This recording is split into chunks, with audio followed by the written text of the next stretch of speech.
April 6, 1945. The Tokuyama Bay, Japan. The mist hung low over the inland sea, a gray shroud wrapping itself around the dark, jagged silhouettes of the islands. The water was calm, oily, and cold. Anchored in the center of the bay sat the largest machine ever built by human hands for the purpose of war. She was the Imperial Japanese Navy ship Yamato. To call her a battleship is an understatement that borders on insult.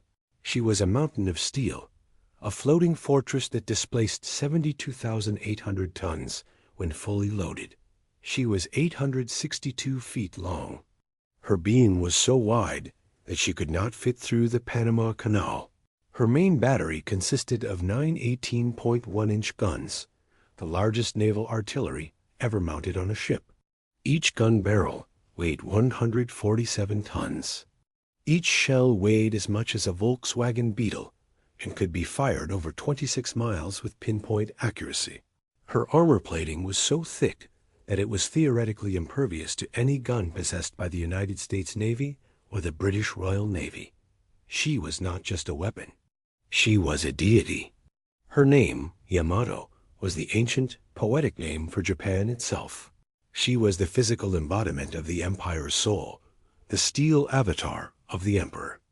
As long as the Yamato floated, Japan could not fall. But on this gloomy afternoon in April 1945, the officers and crew of the Yamato knew that the legend was about to end. They had received their orders. The operation was codenamed Tengo, Heaven Won. It was not a strategic maneuver. It was not a tactical counterattack. It was a funeral procession. The American fleet had invaded Okinawa.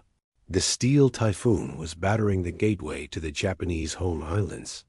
The Imperial High Command, desperate and fanatical, had decided that the Navy must die before the Army surrendered. The order given to Vice Admiral Seiichi Ito was brutal in its simplicity. The Yamato, accompanied by a light cruiser and 8 destroyers, was to sail to Okinawa. She was to fight her way through the massive American fleet. If she survived the crossing, which no one expected her to do, she was to beach herself on the coast of Okinawa. There, she would act as an unsinkable artillery battery, firing her massive guns until her magazines were empty. Then, the crew was to disembark and charge the American Marines with swords and rifles. It was a taco mission, a special attack, a suicide run. On the evening of April 6th, the mood aboard the ship was a strange mixture of fatalism and hysteria. The executive officer had ordered a special ration of sake to be distributed to the crew. This was the sake of parting, a ritual usually reserved for kamikaze pilots before their final flight. Inside the massive hull, 3,332 men prepared to die. Many of them were cadets, boys of 17 or 18, who had been rushed through training to fill the depleted ranks. They sat on the linoleum floors of the mess decks, writing last letters home letters they knew would likely never be delivered. They cut locks of their hair and fingernails, wrapping them in white paper to be left behind for their families, the only remains that would ever return to the shore. To understand why 3,000 men would willingly sail into a meat grinder, one must understand the ship they sailed on.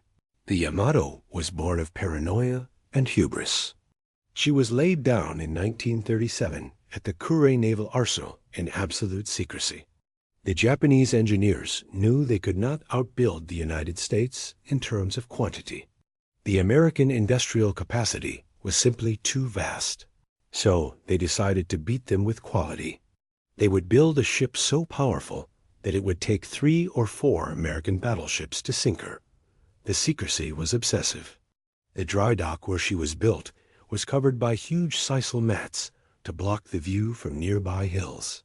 High fences were erected. No one was allowed to speak the ship's name. The engineers were not given complete blueprints. They were given only the section they were working on. Even the size of the guns was lied about. Officially, they were 16-inch guns. In reality, they were 46-centimeter monsters, capable of punching through 2 feet of solid steel. Every inch of her was designed for dominance. She had a bulbous bow, a revolutionary hydrodynamic feature that reduced drag and allowed this massive mountain to steam at 27 knots. She had the first air conditioning system in the Japanese fleet to protect the powder magazines, not the comfort of the crew, though the officers benefited. Her optical rangefinders were the most precise in the world, massive sets of lenses that could spot a splash on the horizon at 30 kilometers. But by 1945, the Yamato was a dinosaur. She was a warrior king in an age of assassins. The era of the battleship had ended on December 7, 1941, at Pearl Harbor, ironically by Japanese hands. The aircraft carrier was now the queen of the sea. A battleship without air cover was just a target, and Yamato had no air cover. The Japanese Air Force had been decimated. At 16 o'clock on April 6th, the Yamato weighed anchor. As the massive chains rattled through the hawse pipes, a silence fell over the bay. The ship turned her bow toward the Bungo Suido Channel, the exit to the Pacific.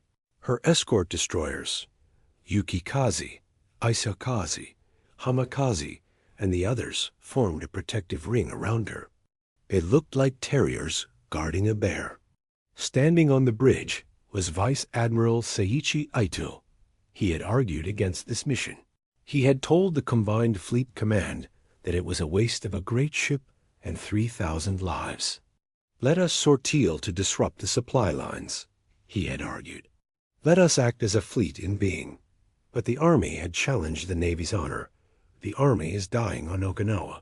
What is the Navy doing? Are you saving your precious ship while our soldiers bleed? Honor had won over logic. Ito had accepted his fate. He looked out at the darkening sea.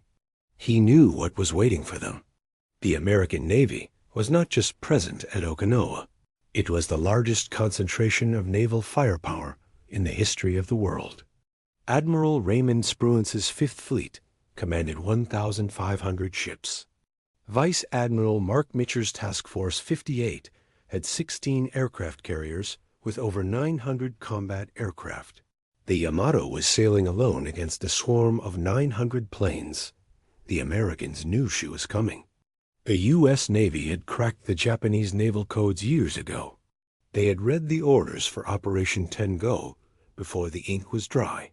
American submarines, the USS Threadfin and the USS Hackleback, were already prowling the Bungo Suido, waiting for the giant to emerge from her lair.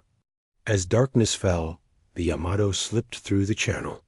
The radar operators on the Threadfin saw a massive blip on their screens. It was unmistakable. There was no other ship in the world that gave a radar return that large. It looked like an island moving at 20 knots. The Threadfin radioed the contact report. Yamato sighted, heading south. That message sealed the fate of 3,000 men. It traveled to Guam, to Hawaii, and to the bridge of Admiral Spruance's flagship. For the American admirals, this was the prize they had been hunting for 4 years. They didn't want the Yamato to beach herself. They didn't want the Army to destroy her. The U.S. Navy wanted the kill. It was personal. Aboard the Yamato, the night passed in a surreal calm. The engines hummed, a deep, vibrating bass note that permeated the steel. The smell of fuel oil and cooking rice wafted through the ventilation shafts. In the gun turrets, the crews polished the breeches of the 18-inch guns. These men were the elite. To load these guns was a mechanical ballet. The shell weighed 3,200 pounds. It was moved by hydraulic hoists, rammed into the breech, followed by 6 bags of silk-encased gunpowder. When fired, the blast pressure was so intense that it could strip the skin off a man standing on the deck nearby. The anti-aircraft gunners checked their ammunition belts. The Yamato had been refitted with over 150 anti-aircraft guns 25 millimeters, triple mounts that bristled along her deck like the quills of a porcupine. But the gunners knew it wasn't enough. A 25 millimeters gun was a terrible weapon. It vibrated too much, the magazine was too small, and the tracking speed was too slow for modern American fighters. At dawn on April 7th, the sun rose over a rough sea. Low clouds scudded across the sky. The ceiling was low bad for dive bombers, good for torpedo planes. Admiral Ito ordered the crew to battle stations. The alarm sounded a harsh, rhythmic gong. General quarters. General quarters. Surface and air action imminent. The men ran to their posts. They tied hachimaki, headbands, around their foreheads. Some prayed, some joked nervously. Deep in the bowels of the ship, in the engine rooms and the magazines, the black gang, the engineers and stokers locked the watertight doors. They knew that if the ship went down, they would be the first to die, trapped in the darkness below the waterline. At 8:23, a scout plane from the USS Essex spotted the task force. The pilot radioed back. 1 battleship, 1 cruiser, 8 destroyers. Course 240. Speed 12 knots. The trap was sprung. Hundreds of miles away, on the decks of the American carriers Hornet, Bennington, Bellelwood, San Jacinto, Essex, Bunker Hill, Hancock, and Baton, the engines of hundreds of Hellcats, Corsairs, Helldivers, and Avengers roared to life. The sky turned black with exhaust. It was a swarm of locusts, carrying bombs and torpedoes, heading north. On the bridge of the Yamato, the radar operator called out, "Contact, air group, large formation, bearing 180, range 100 kilometers." Admiral Ito looked at his watch. It was 12:30 p.m. He adjusted his cap. He looked at the massive white ensign of the Imperial Navy snapping in the wind. "Commence firing," he whispered. The 18-inch guns turned. They weren't loaded with armor-piercing shells for ship-to-ship combat. They were loaded with Sanshiki, Type 3 shells. These were essentially giant shotgun shells filled with incendiary tubes and shrapnel, designed to create a wall of fire in the sky. The Yamato was about to fire her main batteries in anger for the last time, but she wasn't firing at a ship. She was firing at the inevitable. The floating fortress was sailing into the valley of death, and the sky was about to fall on her head. April 7th, 1945, 12:32 p.m. The East China Sea. The radar screen in the combat information center of the Yamato was a glowing green mess. The blips were no longer distinct. They had merged into a solid cloud of light, slowly engulfing the center of the scope. The radar operator, his face bathed in sweat, called out the range one last time. Target distance, 25 kilometers. Closing speed, 200 knots. They are here. On the bridge, the lookouts didn't need radar anymore. They pointed to the clouds. Through the breaks in the overcast ceiling, tiny black specks began to descend like ash. Then the specks grew wings. Then they grew into the distinct, terrifying silhouettes of American naval air power, the gull-winged F-4U Corsairs, the heavy, brutal SB-2C Helldivers, and the fat, lethal TBF Avengers. It wasn't a squadron. It was a swarm. The American Task Force 58 had launched nearly 400 aircraft in the first wave alone. The sky above the Yamato was choked with aluminum and horsepower. Admiral Ito stood on the bridge wing. He watched the horizon fill with enemies. He grabbed the microphone. Open fire. At 12:34 p.m., the Yamato roared. For the first time in history, the main battery, the massive 18.1-inch guns, fired in anti-aircraft mode. The turrets turned with a hydraulic groan, the barrels elevated, and with a concussion that physically shook the ocean, they unleashed the Sanshiki, Type 3 shells. The Sanshiki was a weapon of desperation. Each shell was a pyrotechnic nightmare, packed with 900 incendiary rubber tubes and thousands of steel fragments. They were designed to explode in the air, creating a giant cone of fire, a shotgun blast, meant to incinerate entire formations of bombers. When the guns fired, the flash blinded the bridge crew. The shock waves stripped the paint off the deck. A second later, the sky ahead of the ship erupted in brilliant, blossoming explosions of red phosphorus and steel. It looked spectacular. It looked like the wrath of gods. But it was useless. The American pilots, hardened veterans of the Pacific War, simply flew around the bursts. The beehive rounds were intimidating, but they were slow to reload and imprecise. The Hellcats and Corsairs punched through the smoke, strafing the deck of the battleship with .50 caliber machine gun fire. The strafing was not meant to sink the ship. It was meant to suppress the defenses. The heavy machine gun rounds hammered the open gun tubs, turning the Japanese anti-aircraft crews into pink mist. Men manning the 25mm triple mounts weapons that were unprotected and open to the sky were cut to pieces before they could even track the targets. The deck of the Yamato became a slaughterhouse of ricocheting bullets and shrapnel. Then came the Helldivers. The SB-2C Helldiver was a dive bomber. Its job was to break the ship's spine. They came down in near-vertical dives, screaming out of the clouds at 300 miles per hour. The Japanese gunners tried to track them, but the manual traverse wheels of the 25mm guns were too slow. At 12:37 p.m., the first bomb hit. It was a 1,000-pound armor-piercing bomb. It didn't strike the deck. It exploded slightly aft of the main mast. The blast obliterated the radar room and the secondary fire control center. In an instant, the Yamato was blinded. Her radar was dead. Her ability to coordinate her massive battery against the aircraft was gone. She was now a giant, flailing boxer, swinging blindly in the dark.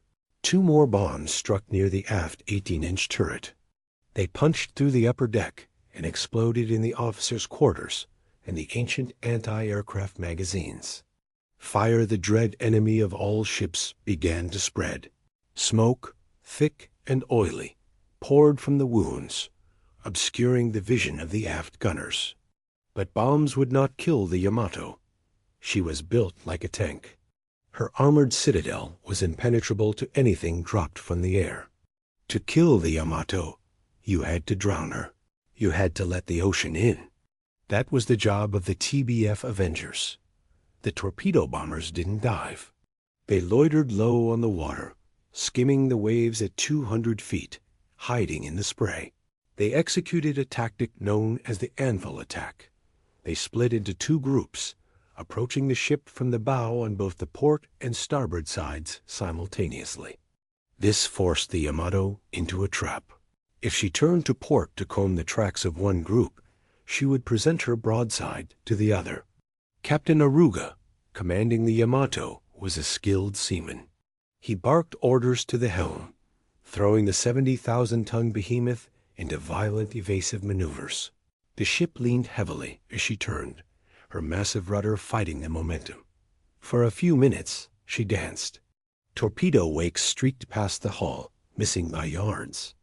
But there were simply too many of them.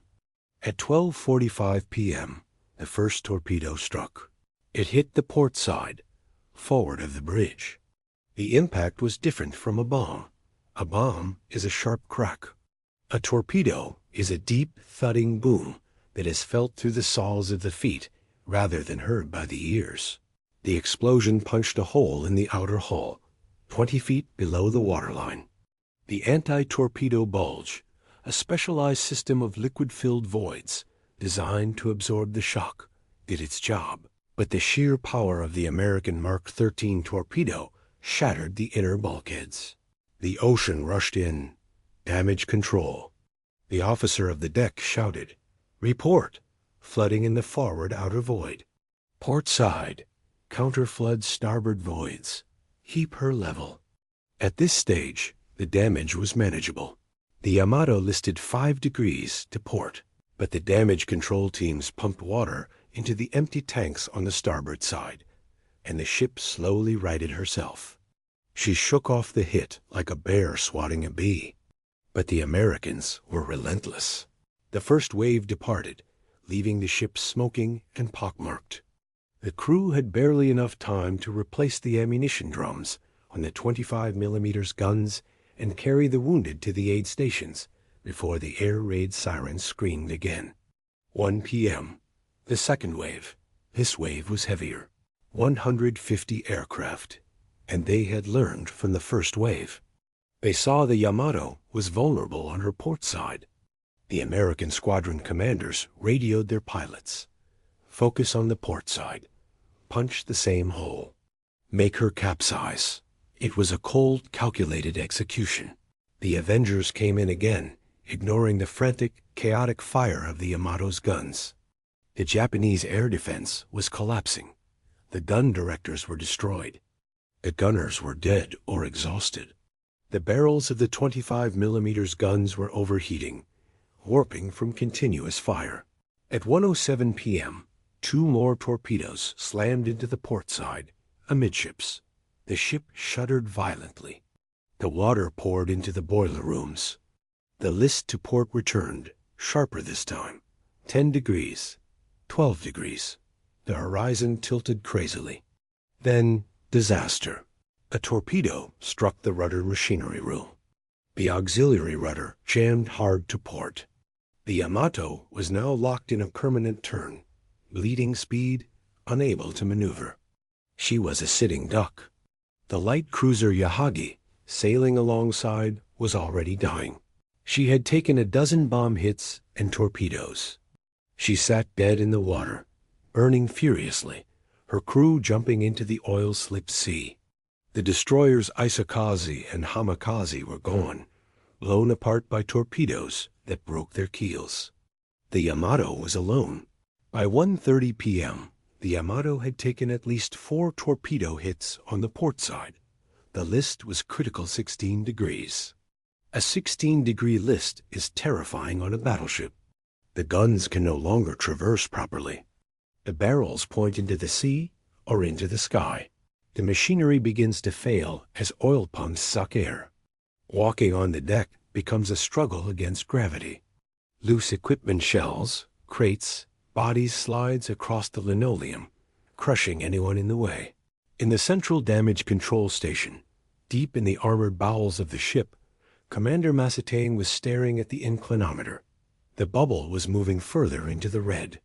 "We cannot correct the list," a junior officer reported, his voice trembling. "We have flooded all the starboard counter-flood tanks." "We are still listing." Maritime looked at the schematic of the ship. There was only one way to bring the Yamato back to even keel. There were large, empty spaces on the starboard side that could hold thousands of tons of water. The starboard outer engine room and the starboard boiler room. But these spaces were not empty. They were fully manned. There were over 300 men down there, stokers, machinists, engineers, keeping the starboard screws turning, trying to maintain speed. Maritime looked at Captain Aruga on the bridge phone. "Captain, the list is critical. If we do not correct it, we will capsize in the next attack. The only option is to flood the starboard engine spaces." "Do it," Aruga said. "Sir, the men. There is no time to warn them. If they called down to order an evacuation, it would take 10 minutes for the men to climb the ladders. The ship didn't have 10 minutes. And if the men opened the watertight hatches to escape, the flooding might spread uncontrollably." Aruga didn't hesitate. He couldn't. "Flood them," he ordered. In the damage control station, a sailor placed his hand on the valve wheel. He was crying. He was about to murder 300 of his shipmates. He turned the wheel. Deep in the starboard engine room, the men were working in a hell of noise and heat. The turbines were screaming. The air was thick with steam. Suddenly, the warning klaxon blared not the alarm for evacuation, but the alarm for flood. They looked at the bulkheads. The sea valves opened. The water didn't trickle in. It exploded in. It came in at high pressure, a freezing wall of green water crashing into the superheated steam of the engine room. The thermal shock shattered the pipes. The lights shorted out, plunging the cavernous room into darkness. 300 men screamed in the dark. They scrambled up the ladders, clawing at the watertight hatches. but the hatches were locked from the outside. They pounded on the steel. They shouted the names of their mothers. The water rose relentlessly, waist deep, chest deep, over their heads. The screams were drowned out by the roar of the rushing sea.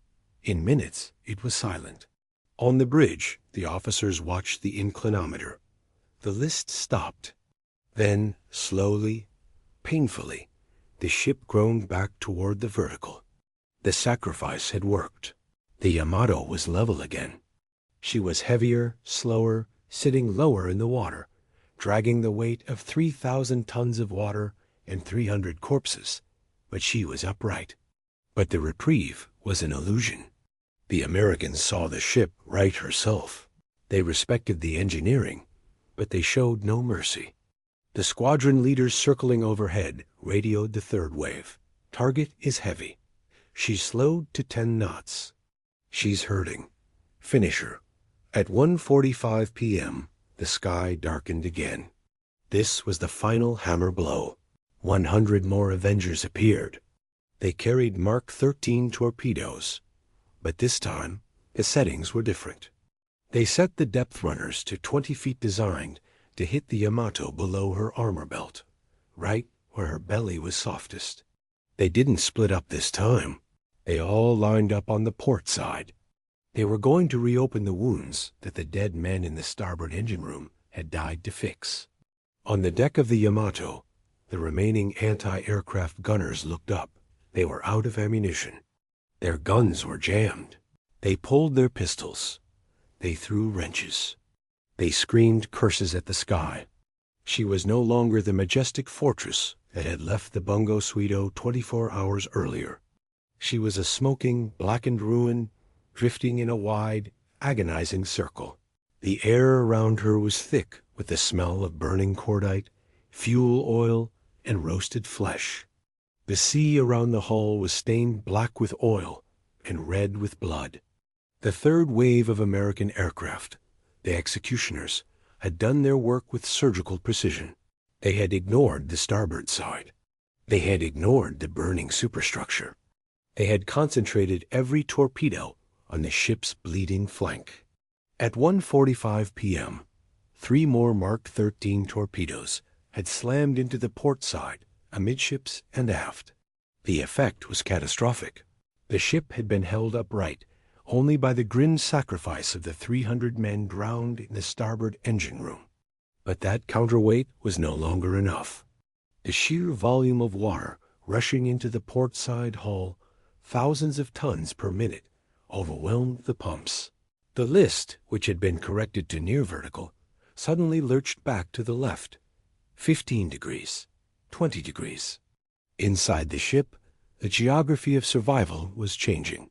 For a sailor standing on the deck, a 20-degree list is difficult. You have to walk with one leg shorter than the other, gripping the railings. But for the men deep inside the ship, in the ammunition magazines and the engineering spaces, the list turned their world into a funhouse of steel. Equipment that wasn't bolted down began to slide. Heavy crates of ammunition, tool chests, and spare parts became lethal projectiles, sliding across the linoleum decks and crushing legs and ribs.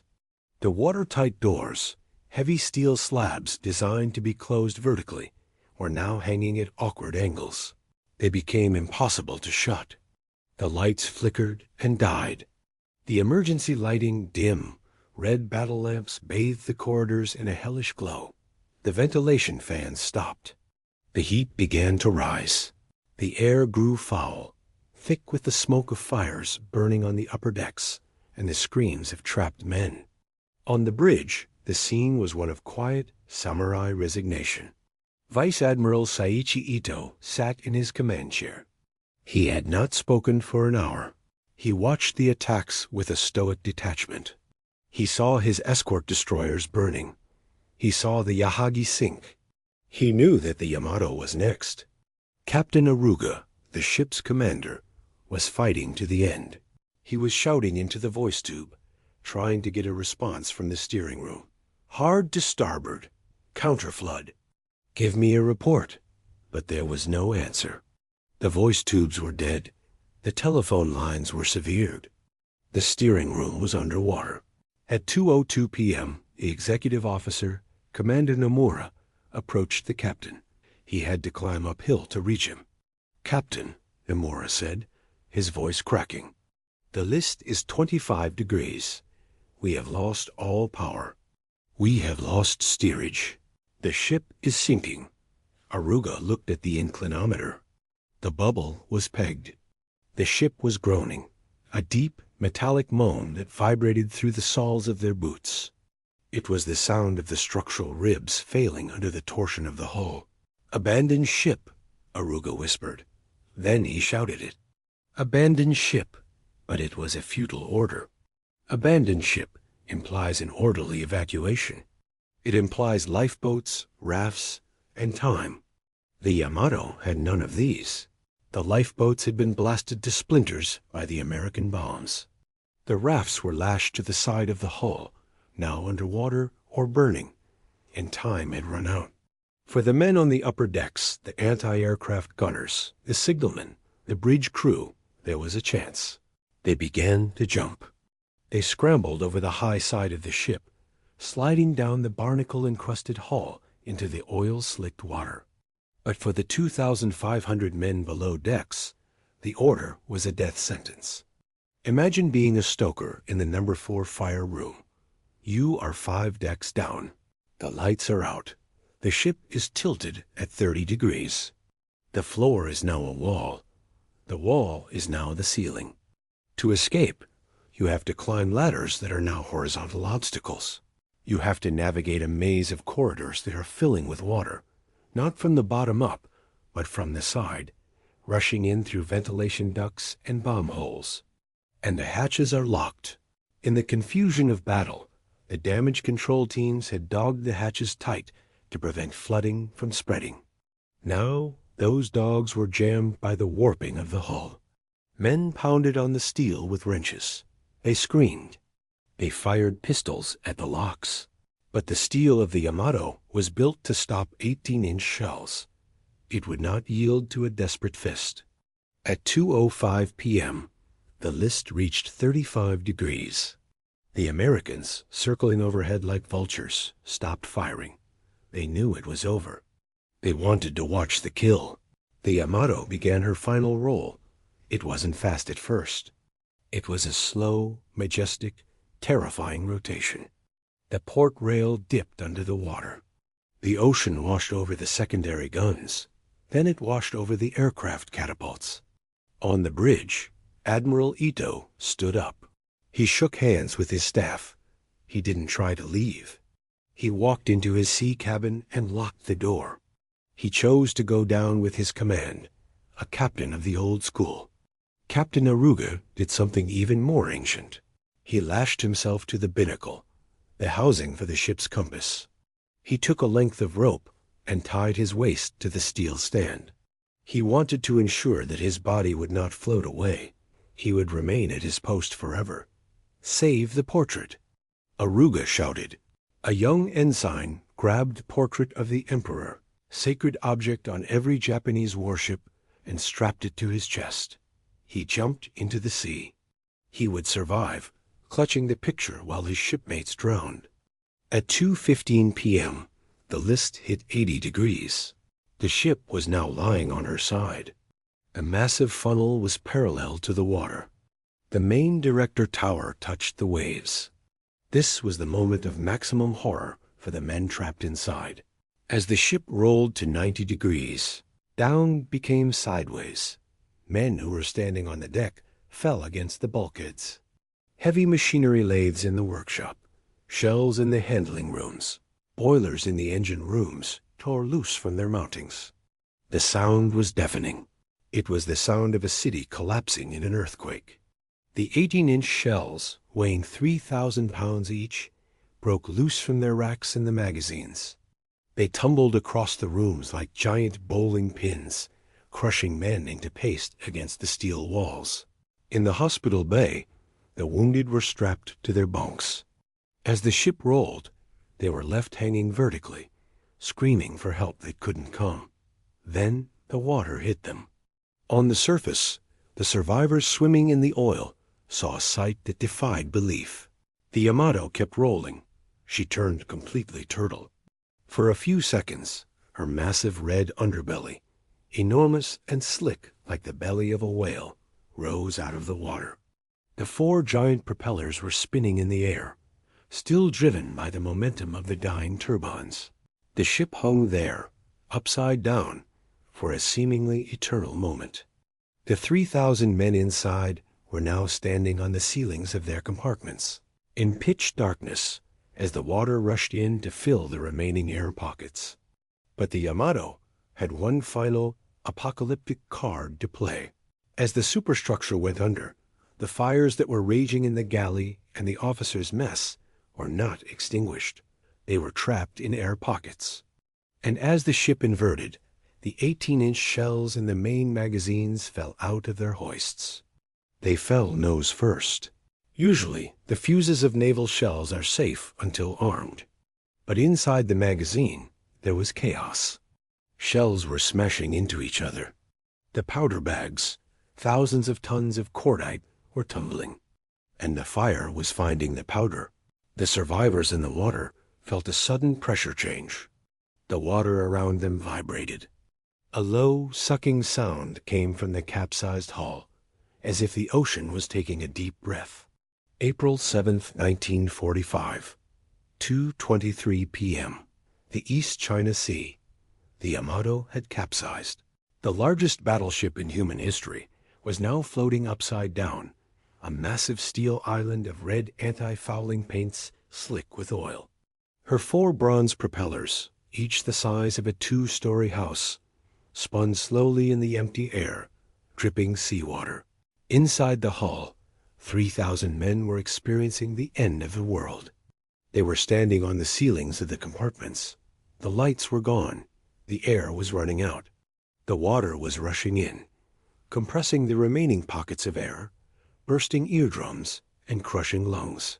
But the Yamato was not content to simply sink. She was a warrior, and she would not go quietly into the dark. As the ship rolled past 120 degrees, the internal geography of the magazines collapsed. In the number 1 main turret magazine, the racks holding the 18.1-inch shells failed. The shells, weighing 3,200 pounds each, tumbled from their hoists. At the same time, the massive silk bags of cordite propellant volatile, unstable high explosives, fell from their storage bins. Then, the fires from the upper decks, which had been trapped in air pockets during the roll, found the powder. The resulting explosion was an event of such violence that it defies standard naval terminology. It was not a secondary explosion. It was a geological event. The magazines of the forward turrets detonated simultaneously. Thousands of tons of high explosives ignited in a fraction of a millisecond. The ship didn't just break apart. She was atomized. Survivors in the water, struggling to stay afloat in the thick, choking layer of fuel oil, felt the pressure wave before they saw the light.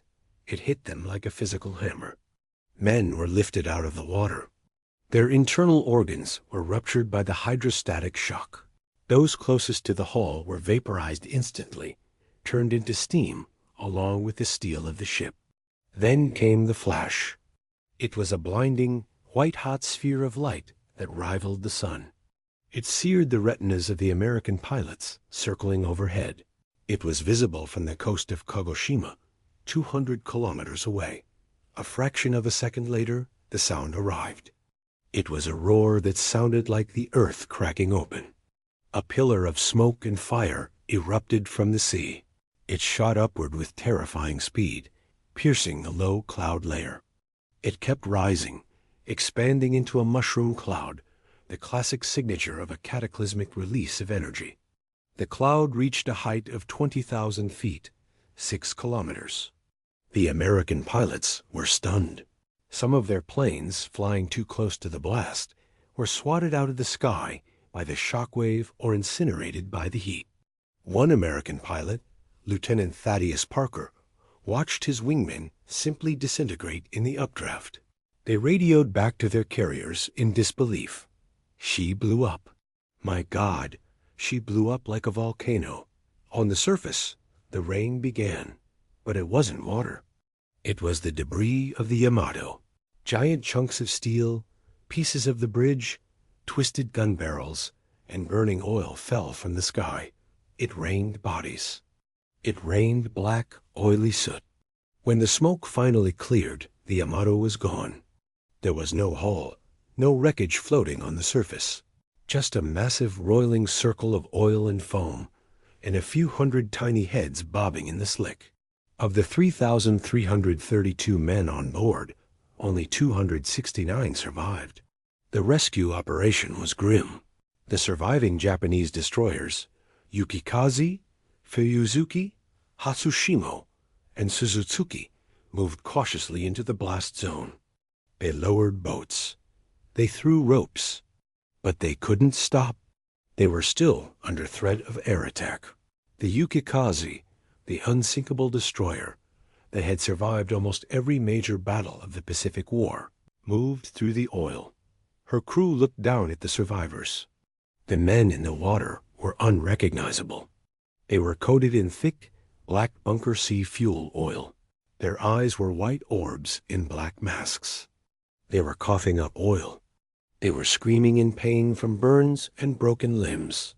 The sailors on the destroyers had to make terrible choices. They pulled up the men who could grab the ropes. But for the men who were too weak or too badly wounded, there was no help. The destroyers had to keep moving. They left hundreds of men to drown or die of exposure in the freezing water. On the deck of the Yukikaze, a young officer looked back at the spot where the Yamato had been. He saw a vortex of water sucking down the last of the debris. He began to sing the Yumi Yukaba, "If I go to sea," the solemn anthem of the Imperial Navy. "If I go away to the sea, I shall be a corpse washing up. If I go away to the mountain, I shall be a corpse in the grass. But if I die for the Emperor, it will not be a regret." The survivors joined in, their voices cracking, spitting oil. It was a dirge for the Navy, for the ship, and for the Empire of Japan. They knew, as they sang, that the war was over. The Yamato was the last hope. If the Yamato could be destroyed so easily, swatted like a fly by American planes, then Japan had no defense left. The news of the sinking was withheld from the Japanese public. It was too devastating. The Emperor was told, but the common people were left to believe that the great ship was still fighting.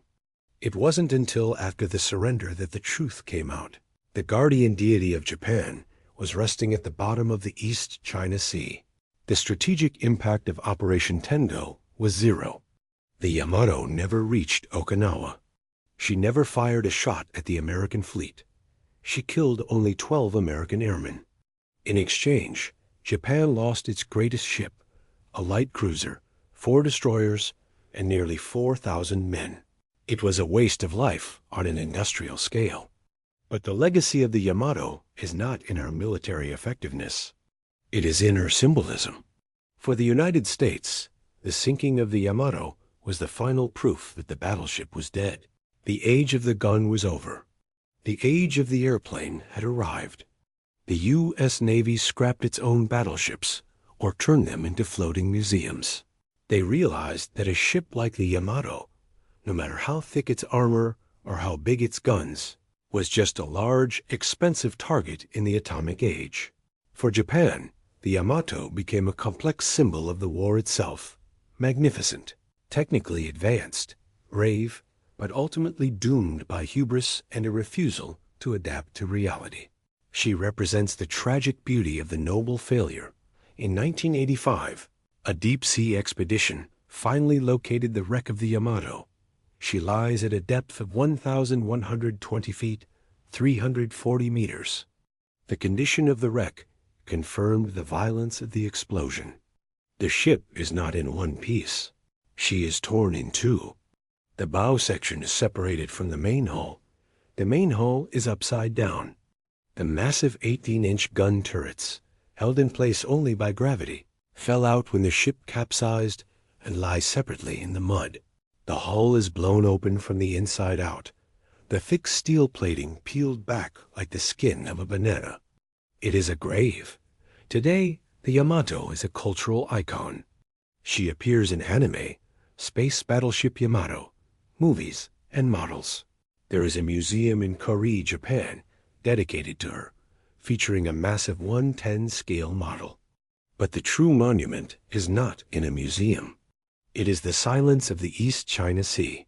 If you sail to the coordinates 3022 N12804E today, there is nothing to see. The water is gray and empty. But beneath the waves lies the broken spine of the empire. The Yamato was built to be immortal. In a way, she achieved it. Not by winning, but by dying in a way that the world could never forget. She was the last samurai, drawing her sword against the lightning and perishing in a pillar of fire that marked the end of an era. The battleship is dead. Long live the memory of the 3,000 men who sleep inside her steel cathedral. Subscribe to Maritime Dailies, because the ocean is the only history book that swallows its pages.